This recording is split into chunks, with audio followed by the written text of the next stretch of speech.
Okay, family, I'm back at it again with another quick affiliate marketing food for action moment. Now, this right here was something that's unexpected for me, and it's something that's close to my heart because it takes me back to a time in my life when I first came down here to Virginia from New York, and I was I was trying to figure out how to really navigate and how to really, make it here in this new area, in this new environment. And coming from New York, I always had the mindset of just like they say, if you can make it there, you can make it anywhere. And coming here, I knew that there was going to be certain challenges. And one of the challenges that I had coming down was finding a job, was finding something that I could do to take care of my new lifestyle. Because when I came down from New York, I came straight from my mom's apartment. So my experience here in Virginia was my first experience of me living on my own. So in the beginning, I started out, I had my own commercial cleaning business. I bought a cleaning franchise. And that was right up until the years of, 2008, right before the recession. Now, after that time of the recession, things started to change a little bit. People started to, or I should say businesses that I had contracts with, and businesses around the country, they started to scale back. They started to conserve money. They started to not want to spend their money or their hard-earned income on things that they could have their employees do. And cleaning up after yourself was something that, yeah, it's a luxury to have someone do that for you. But if you take the time, you can do that for yourself. So I say that to say this. A lot of companies started to let their hired help, their cleaning companies go because of these times were getting so, tight. People were budgeting more. So during that time, or shortly after that time, towards the end of it, I started to get out of the commercial cleaning business. I did it for some years, and then I said to myself, I got to go back into the work field. But I didn't want to go back into a regular traditional job. I didn't know exactly what I wanted to do, but I knew that I wanted to be in sales. I wanted to promote products and services. But I was an introvert. So it kind of went against my true nature. I wasn't the type of person that went out and, hung out and did the parties and the club scenes and all that. I wasn't the type of outgoing partying type of person like that. So when this opportunity right here to work for a company known at the time as Schwan's, which was a home delivery service, a frozen food delivery service, it was something that was completely out of the norm for me, something that didn't really coincide with my character, with my personality. But seeing as though I needed something and it was something that readily came available to me. And it didn't take me too long to figure out why this opportunity came so readily available to me. But I'm surprised to see this. I just happened to see this information today. I was doing some research and I just thought about this company, and I just see that not only did they go through a transformation in their company's name or their identity, they went from being known as Schwans, which at the time I had known them as Schwans, and they had been known as Schwans for over 50 years. And so to see that they changed their company branding to uh, yellow, if that's how you pronounce that. But even more shocking was to find that, well, I shouldn't even say even more shocking, because it's something that I kind of thought to myself was a possibility, and I didn't know why or how they lasted so long thus far. But I was surprised to see that a company that had such a long tenure is now permanently closing. Now, as I scroll through and I see this picture of this truck, the branding on the truck is different from what I remember. When I was an employee for this company, the branding on the truck says Schwans. It was the same yellow and red truck. And if you recognize this truck in your neighborhood, this is a very, very popular and familiar, truck. And anyone that sees this knows about it. And they would know that this truck provided specific services. As you can see this right here, freezer bag. I remember back when I worked for them, I believe they were just getting in the freezer bags, the big freezer bags like that. And what would happen is if someone in particular, like on a daily route, you would have, let's say, a minimum 30 stops on a good day, on a minimum day. And I say a good day loosely because the less amount of stops or the least amount of stops, the worse your day possibly could be. But the better your day possibly could be if you didn't want to have to work that hard. So if you wanted an easy day, then 30 stops was good. But if you wanted to make some money, then you wanted to shoot for double that. You wanted to shoot for at least 50, 60 stops in a day. Sometimes you would get up to 70, 80 stops in a day, depending on your route. And not only would it depend on your route and your area, but it was times or routes that took me from being in Richmond, Virginia, all the way out to Montpelier, all the way out to places that would be an hour away, hour and a half away. So imagine having to drive to your destination from one location, pick up your load, first load your truck. Now I want you guys to look at this truck and look at these different doors. This company had products that had over, let's say 300 products with variations of these products. So not only did we have to sell these products, load these products on the truck, but we had to have in our memory the exact location of each product. And even though this was so long ago, back around 2008, 2009, I can still remember something over 15 years ago. I remember that the steaks, I believe, was in the back door right here where it says 70 years. Things like filet mignon steaks, um, New York strip steaks, things like that was stuff that we were selling. Now, we also sold things like ice cream, which was something that they were known for, chicken strips, TV dinners, and things like that. I believe, if I'm looking correctly, on the opposite side of the truck, so on the right side of the truck, right about here, the second door is where the ice cream drawer was.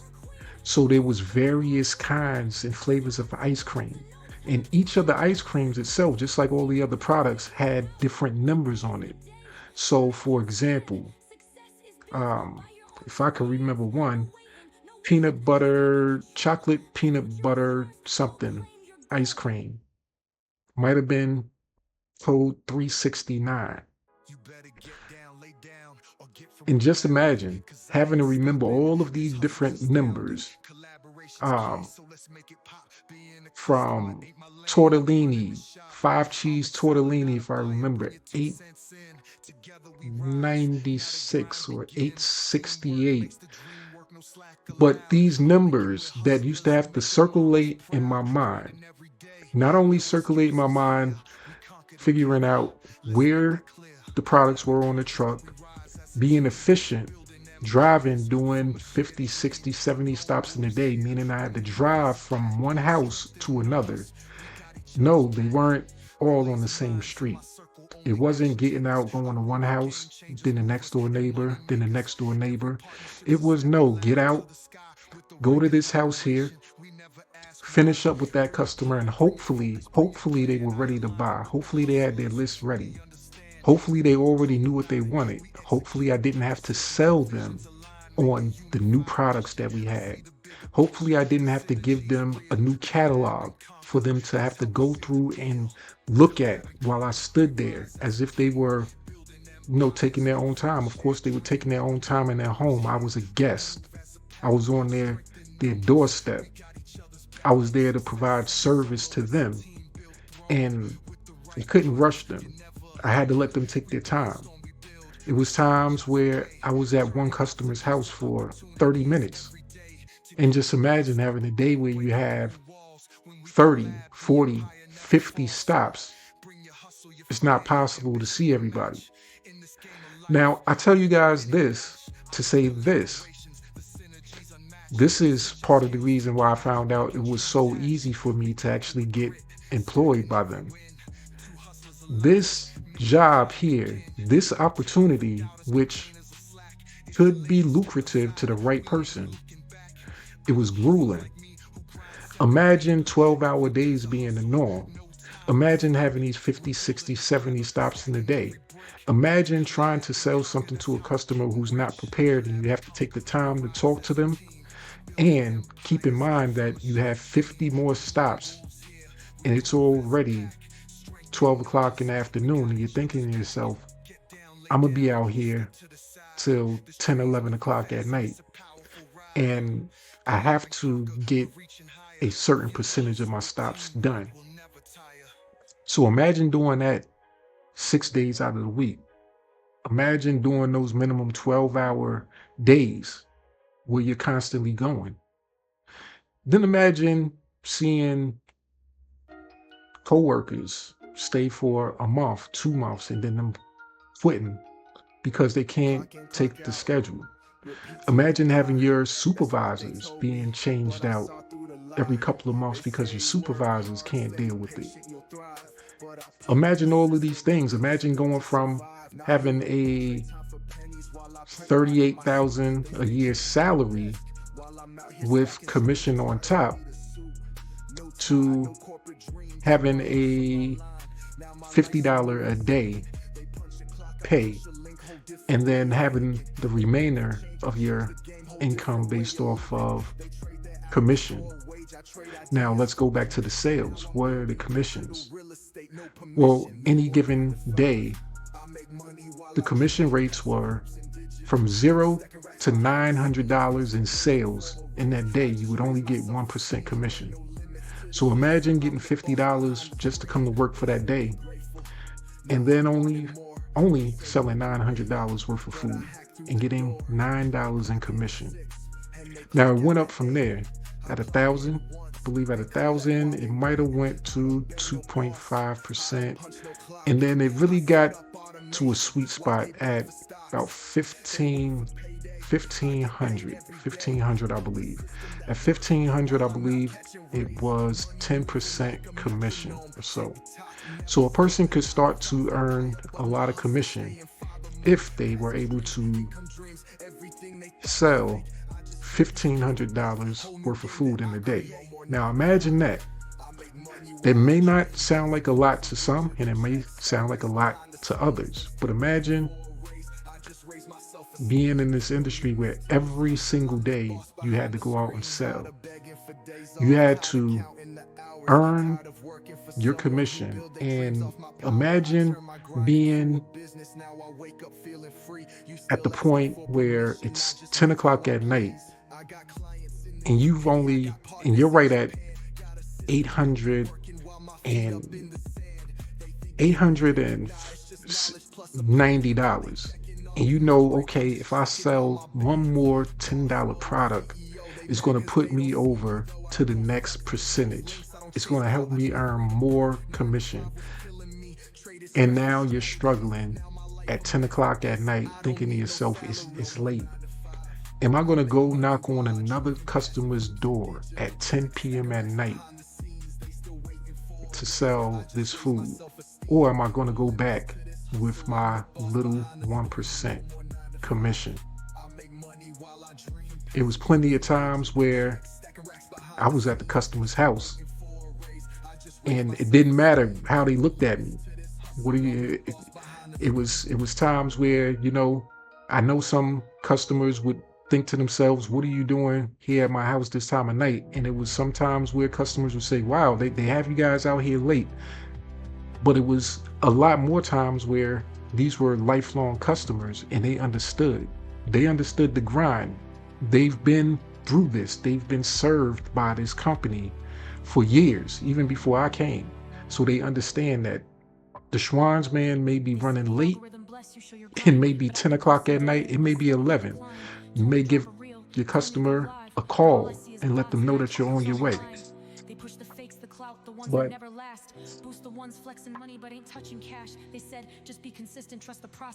that was that was the process, and that was the lifestyle.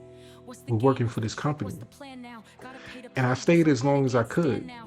And I often wondered, how were they going to survive after all this time? So as it says here, company formerly known as Schwan's will be permanently parking its yellow trucks this fall, which this was, of course, as of last year. So the frozen food brand, which has been in business for 72 years, will cease all operations in November, citing insurmountable business challenges and changes in consumer lifestyle. So after 72 years, something that was a staple became something that could not overcome insurmountable business challenges. I had so many experiences working at this job, great experiences, exciting experiences. I've been through everything from truck breakdowns to being in the worst parts of town at the worst time of the day in the worst situations.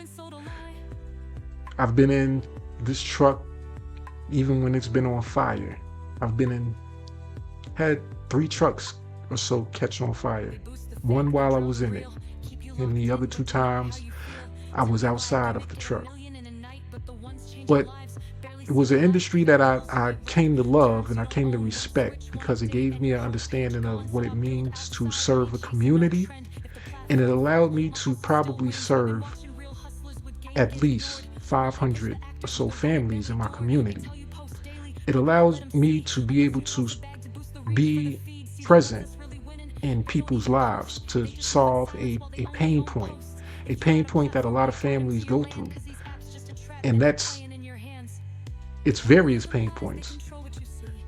It's things like not having a way to actually get to the supermarket to get food for the remainder of the month. That was that solution. Or having supplies to take care of your kids because you just don't have the time to actually go shopping. Or it's just that you wanted something of quality, something that was better. And I was there to provide that service with higher quality products consistently every 2 weeks to see and serve you and your family. I did that. I'm not surprised that they're out of business because not a lot of people can do it. And as it says here, combined with the changing consumer lifestyle and competitive pressures that have been building for over 20 years, made success very difficult. But there was one other thing that I believe I wanted to see in here. It says here, currently employs about 1,100 employees nationwide. The thing about this job was that they couldn't keep employees. The turnover rate was so frequent that it's no wonder they went out of business. Great products, but grueling. So with that, I hope you guys have gotten some value out of this. The one thing that I can take from this is that even a staple, something that's been around for 72 years, could be gone due to change. And changes are inevitable. It's about how you deal with change and how you adapt. Now, You can learn some universal skills that'll help you with the changing times. And that's what I'm here for, to help you with those universal skills. So if you're interested in learning those skills, I want you to comment hustle and I'll send you information on how you can get access to a complete system that will train you and provide you with all the tools that you need in order to be successful today, tomorrow, and depending on how old you are, possibly, a few years. Maybe not 72 years, but a few years. So with that, I hope you guys enjoyed and have a great rest of your day. Know what you know and know what you know before you enter that room. All right, everybody. I know what you're all thinking. You came over here expecting a good time. Maybe some laughs, some snacks, just, well, a party. And trust me, I get it. It's easy to say yes to that kind of thing. After all, who doesn't like a good party, right? But here's the thing, one of the hardest things I've ever had to do was bring all of you together for something more. Something that doesn't just feel good in the moment, but that can actually change our lives. I wanted us to sit down and figure out how we can build something together, something that will bring value to all of us in the long run. A business, to be exact. Now, I don't know if it's the idea of hard work, the fear of failure, or just the discomfort of being serious. But getting people to show up for something that builds your future is 10 times harder than getting everyone together for a party. And that's, well, kind of ironic, don't you think? Anyway, I guess this is my awkward way of saying, let's make today about more than just a good time. Let's make it about building something that lasts.